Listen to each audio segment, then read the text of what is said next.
if I have a town and a bunch of people start moving to my town and they're bringing their cultural stuff, I don't have any fear that they're going to kill off my culture, because anything that's worth value to me, I'm going to protect anyway. And I advocate for the freedom for them to engage in and support and value their culture, right up to the extent that it impedes on the secular, reasonable, scientific founded, laws and things. It's like a boundary beating. Yeah. I mean, you've got to beat these boundaries quite hard, allow a lot to go on within it. But yes, and once certain lines are crossed, you've got to take a stronger view on it. That, by the way, I mean, I hark on about it. It may not be of much interest, but this is why France obsesses me, because within 1 year, they had the massacre at Charlie Hebdo, most satirical, secular, atheist paper. They had the massacre of most of the staff of that magazine, and also a priest beheaded at the altar in Rouen as he was saying Mass. If that extremity of things can happen in a culture in quite a short space of time, that is the sort of thing that would return you to the fundamental questions. And as I say, one of the fundamental questions all the time is what we have the sort of natural default position of humankind, or is it a pretty unusual thing caused by quite unusual factors? And I, at any rate, take the second view, and therefore think that from the secular tradition and others, you've got to be aware of it, at the very least, to make sure you don't piss it away.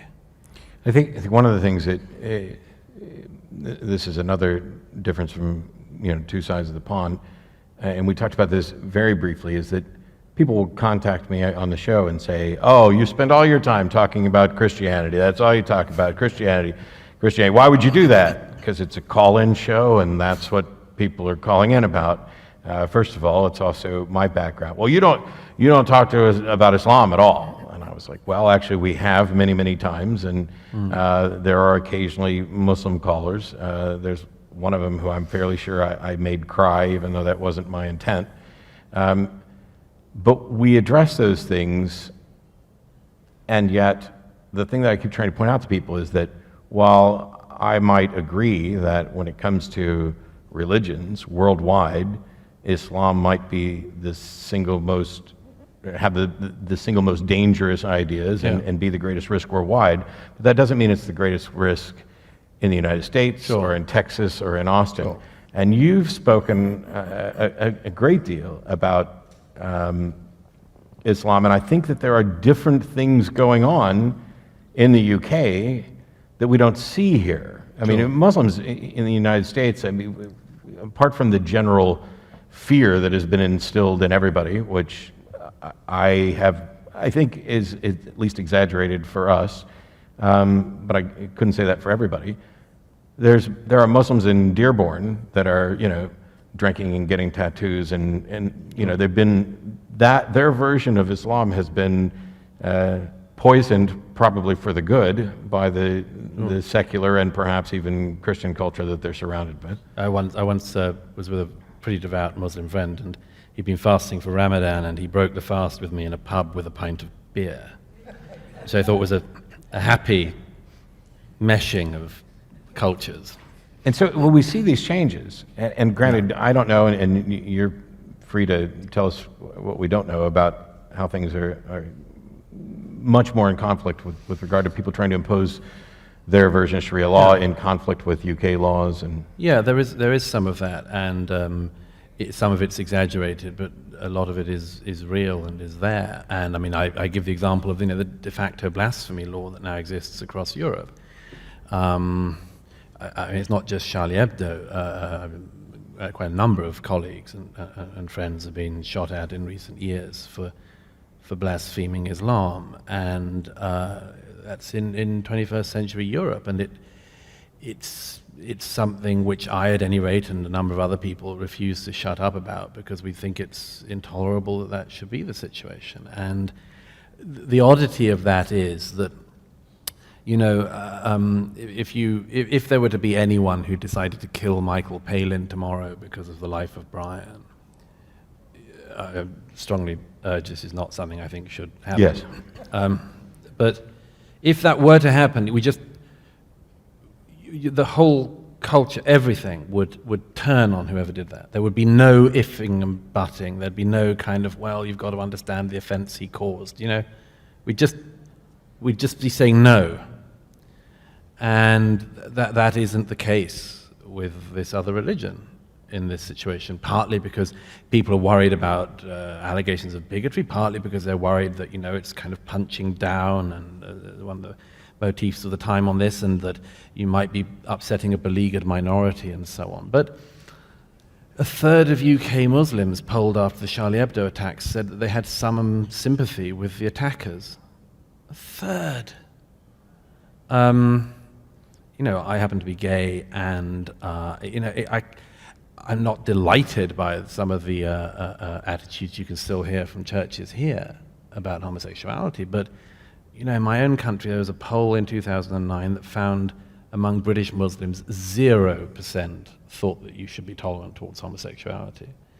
And a poll taken 2 years ago found that the majority of British Muslims wanted being gay to be made illegal now. So that's the sort of thing where you just start to worry.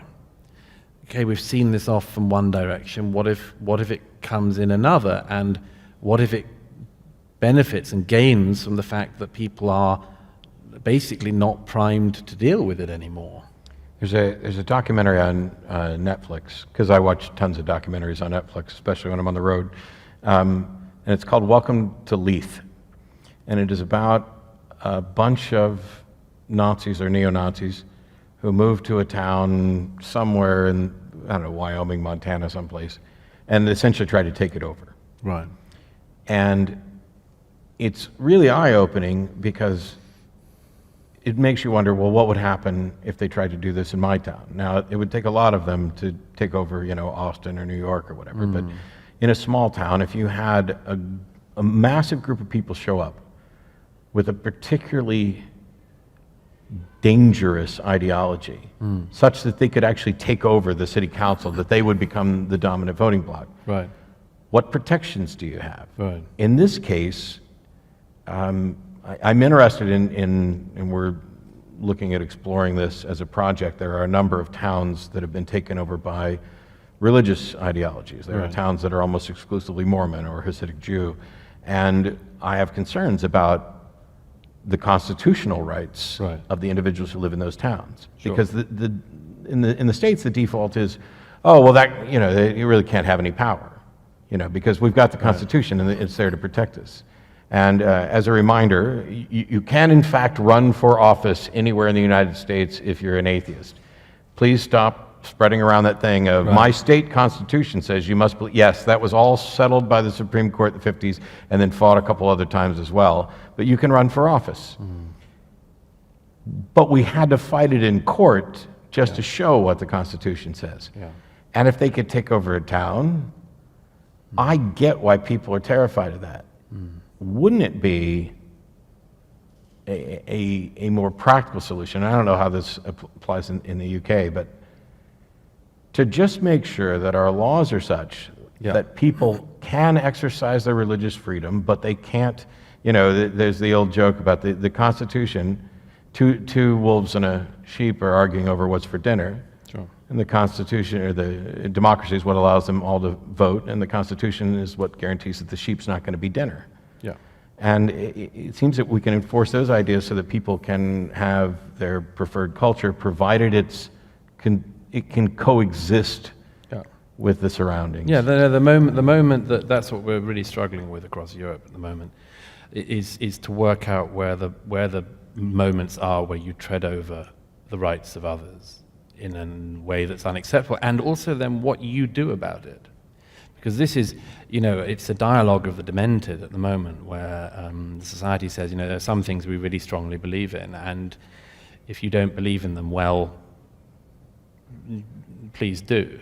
It's not very assertively made. There's a sort of, well, what happens if I don't? Well, please do. There's no follow-up. It starts to look like war and conflict and physical violence ends up being inevitable if you can't come to a reasonable Yes, and some people do fear that's the case. I don't take as apocalyptic a view as that, but there's a long way for this to run, and it doesn't all go in a good direction.